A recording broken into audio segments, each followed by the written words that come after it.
Welcome to Tramlines, a podcast from Agrii. I'm your host, Tony Smith, putting your questions to the experts. In this episode, I'm talking digital farming with Lucy Cottingham, Agrii's UK Digital Agronomy Development Manager, and Sam Fordham, the Technical Manager for RHIZA Digital. We will be looking at digital farming and how agronomists and growers can use this technology on farm, plus what is in development for the near future. So Sam, if I can start by asking you, what actually is digital farming? Very good question, Tony.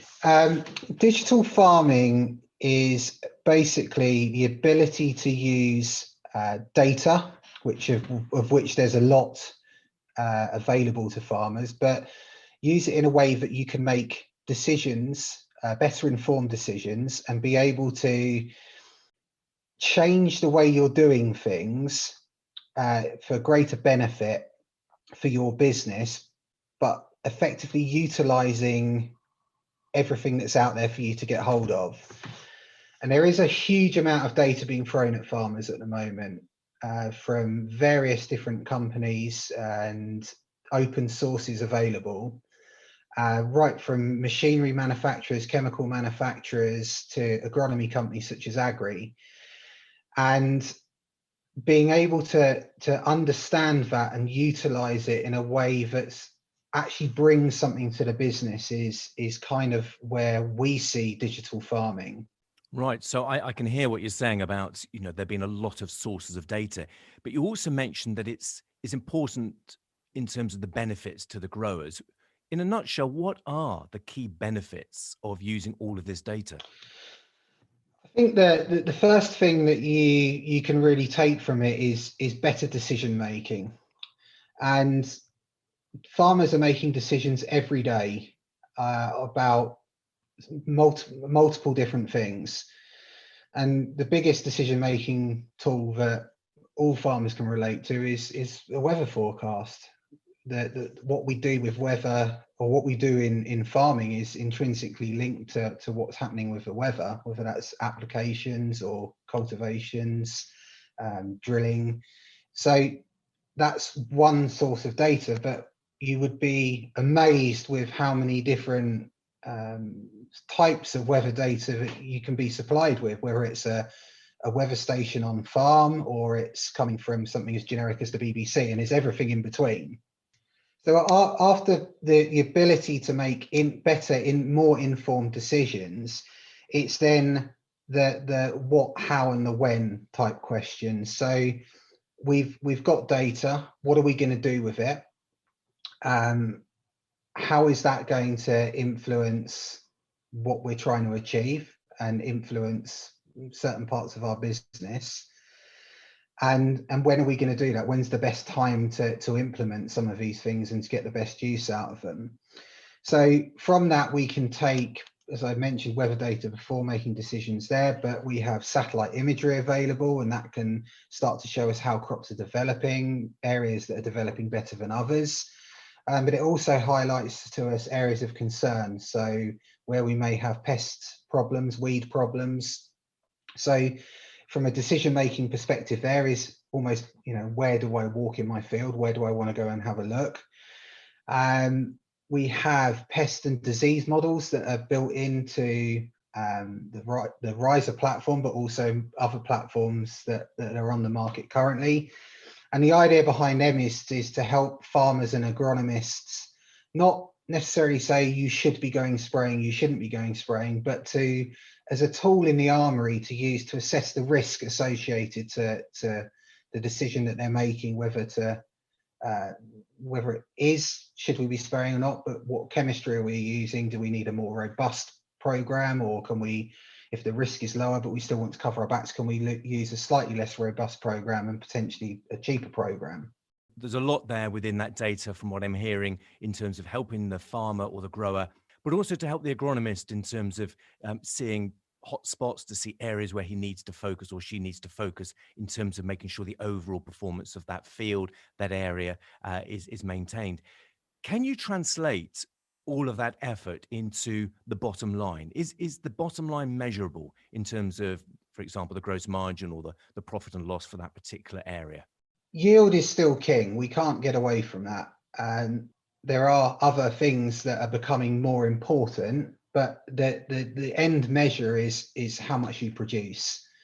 If there are limiting factors within fields, with the technology that's available to farmers now, not only from the digital side, but the technology on machinery, so variable rate capabilities and things like that, you are able to address individual areas or sub areas within fields and reduce the limiting factors that are consequently having a knock on yield.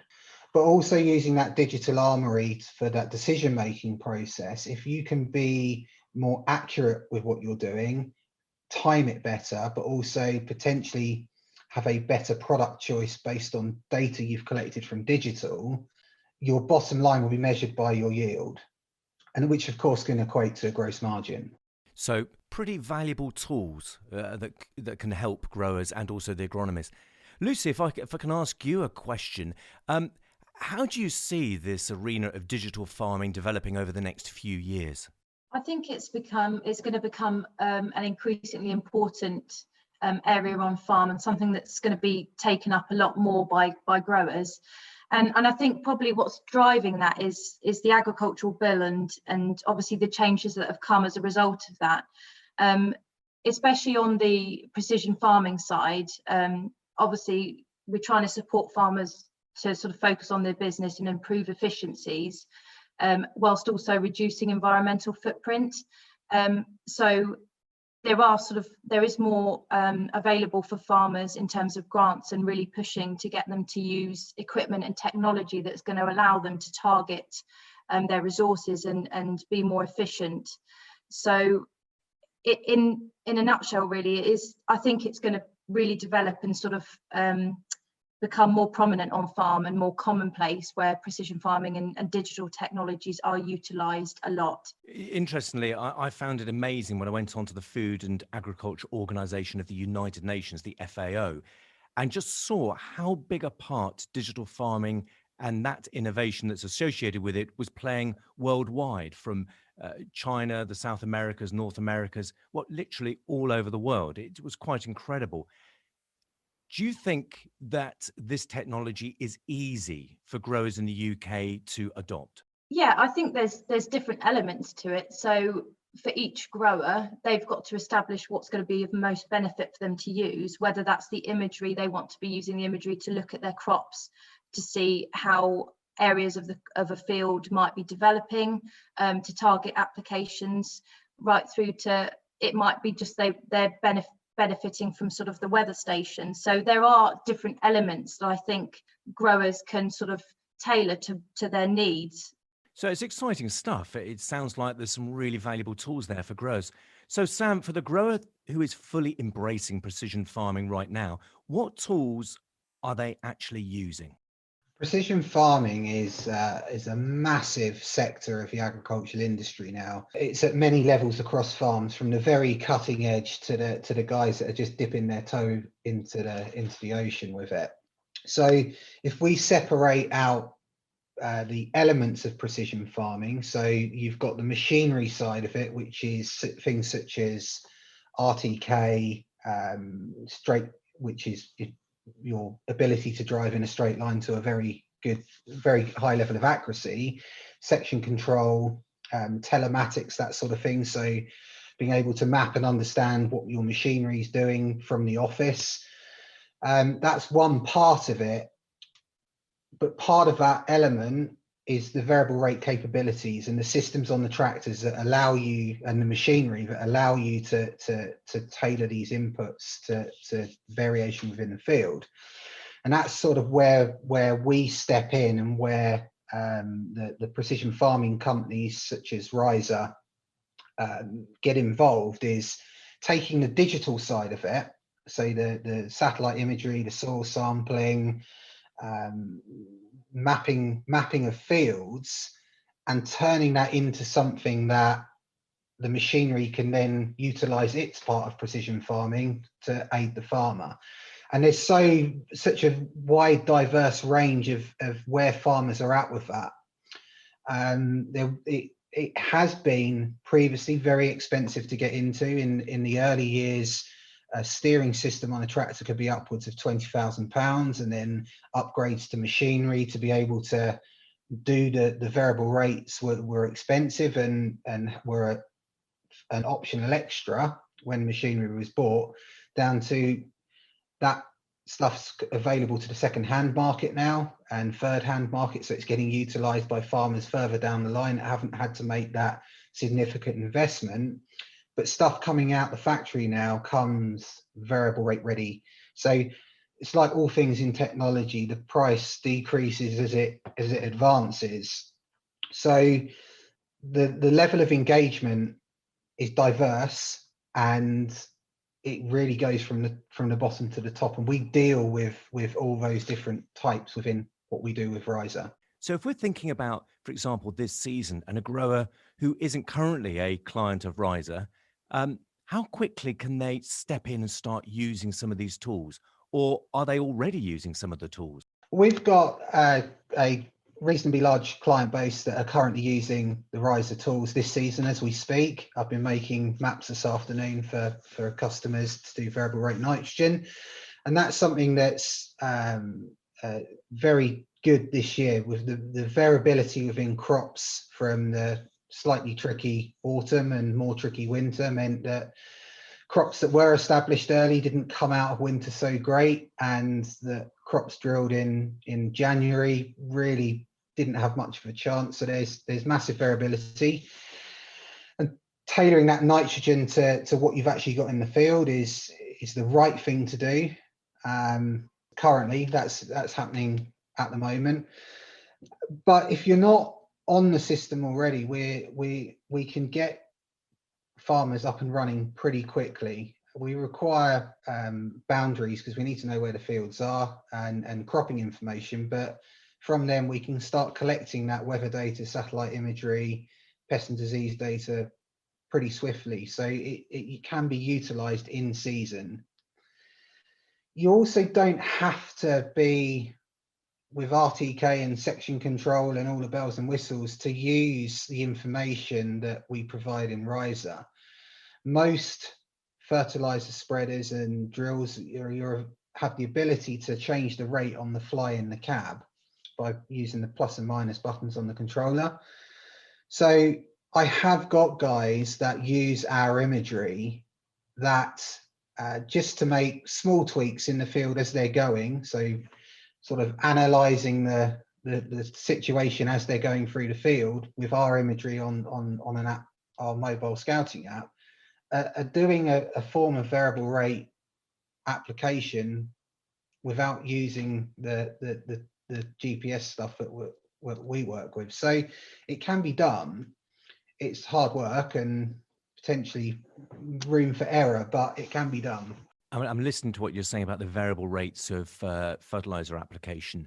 Do you have, off the top of your mind, any figures you could share in terms of, if you had 1,000 hectares, for example, of wheat, could you actually give a snapshot of what that saving could be? Very much depends on the year, to be quite honest with you. Last year, where we had very patchy crops coming out of winter due to the horrendous autumn drilling period, we had customers that were saving upwards of £12 a hectare by cutting the nitrogen application where the crops didn't warrant the application, which of course is a massive economic benefit to the farm. And when you look at a margin over input of the cost of the service from RHIZA to what the savings were, it was a no-brainer. But that wouldn't be the case every year.